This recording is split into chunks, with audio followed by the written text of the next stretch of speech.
Hello, this is Brian J. signing on, talking about the Nicco Montano versus Roxanne Modafferi fight. And Nicco Montano basically dominated Roxanne after the first round. I'm exhausted. I've been up all day. I watched the fight. It was a freaking war. It was an incredible fight. A lot of back and forth, very competitive.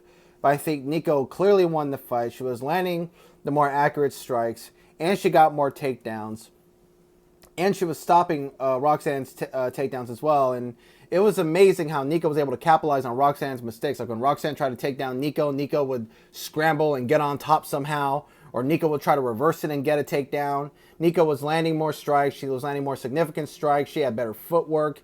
And what's crazy is that Nicco Montano was injured going into the fight. She said in an interview in the post-fight show that before the fight, I think a good 2 days ago, she broke her foot. I think it was 2 or 3 days ago.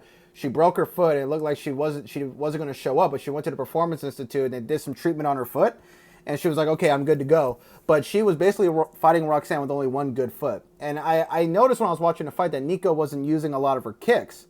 So I was like, why isn't she using her kicks? And now I know why. She had a broken foot. That's probably why she wasn't using a lot of kicks.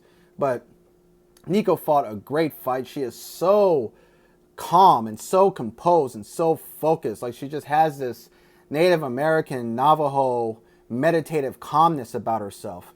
And the way she was able to beat Roxanne, and just this underdog story throughout this whole season. Nicco Montano was the 14th seed.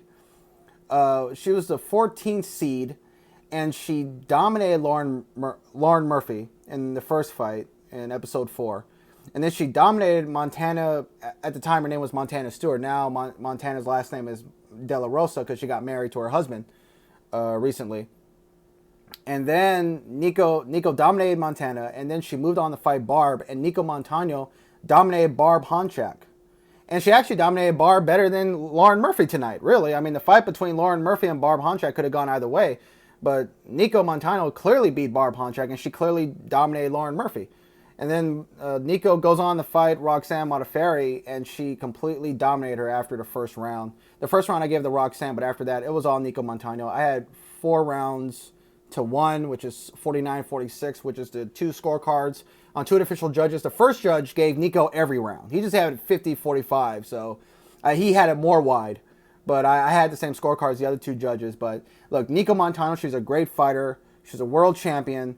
But, I mean, her defense is very flawed. Like, it was on stand-up defense, I mean, she was getting pieced up by Roxanne's right hand. Roxanne just kept hitting her with one right hand after another right hand, after another right hand. Like Roxanne almost, at one point she almost landed 2 or 3 right hands, and she hurt Nicco badly. Nicco was hurt. She was rocked. And it's like, I mean, I can only imagine what Valentina Shevchenko could do against Nicco Montano. I can only imagine. I bet Valentina's watching that fight like, yo, I could piece this girl up. I could land these strikes if I just keep it standing.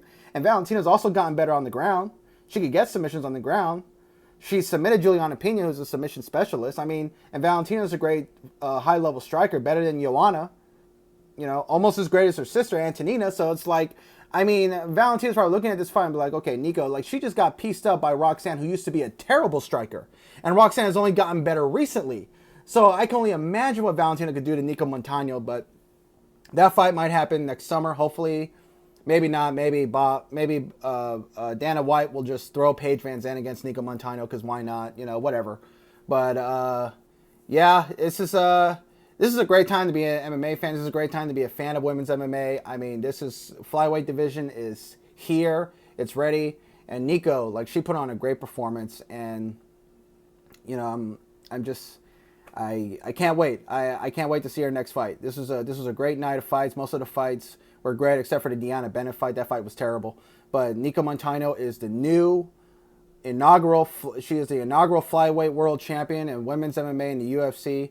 Nicco Montano is the new champion, the flyweight champion for women's MMA, the first flyweight champion in women's MMA in the UFC at 125 pounds. She's made history, and I think Nicco, you know, if she's going to be a force to reckon with in this division. She's always going to give everybody a tough fight.